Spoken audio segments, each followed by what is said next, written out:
Hello and welcome to the John Ark Show. Today's episode is called Contractual Dating. Before we begin, I want to encourage you to subscribe to our channel for free.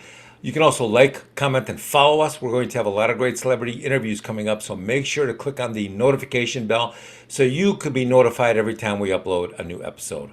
Also, we ask that you post a link to today's episode of our show on all your social media to help get the word out. Now, let's get started. Many of you may have heard that the dating world has become a huge train wreck. Women are complaining that men don't want to invite them or ask them anywhere. Men are complaining that the American women have become so hostile and disrespectful and financially predatory that they don't want to deal with American women anymore. They'd much rather go to Colombia or the Philippines or Eastern Europe or other countries where the women are more amenable, more traditional, more respectful, and much less hostile, much less financially predatory. The men just don't want the aggravation and the headaches of dating American women. And this phenomenon is so pervasive now that when it comes to men and women in the workplace, the men don't even go to lunch with female coworkers anymore because of the potential problems and false harassment claims that could result down the road. Fake harassment claims, false harassment claims. It is just all a time bomb waiting to go off down the road in your future. They'll go to lunch if there's a group of people and everyone pays their own, but they will very rarely pay to do a one-on-one lunch with a female coworker because they just don't want to risk any problems. Men are getting very paranoid now out there. They're even getting paranoid about women moving into their home or apartment because of Marvin claims. In some states, a Marvin claim is a legal claim that can be used to enforce agreements between non-marital partners for support or property after the split.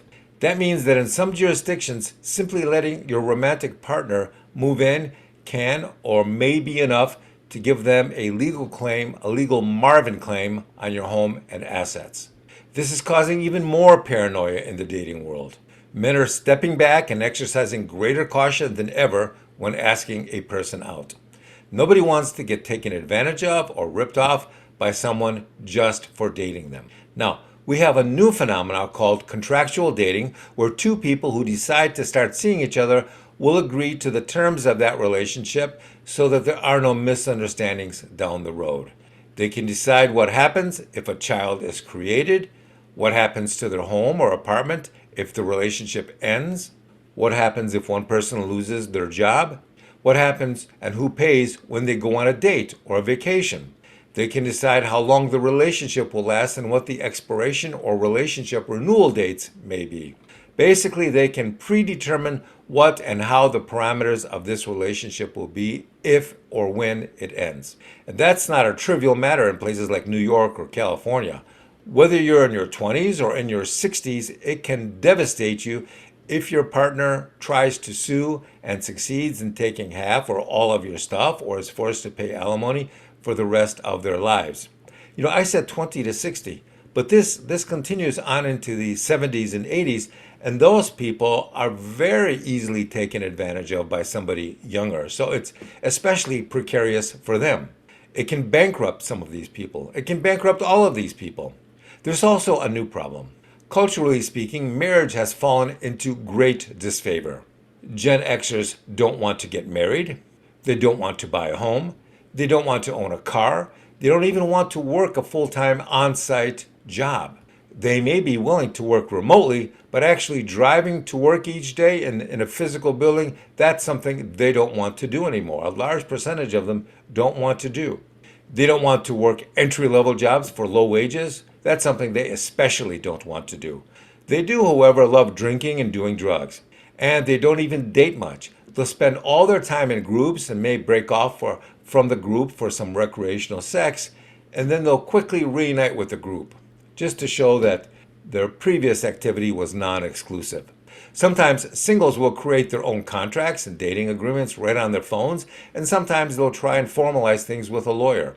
But at the end of the day, it seems that people are either leaving the country to date or they're protecting themselves with contractual dating agreements. That's just the direction things are going in.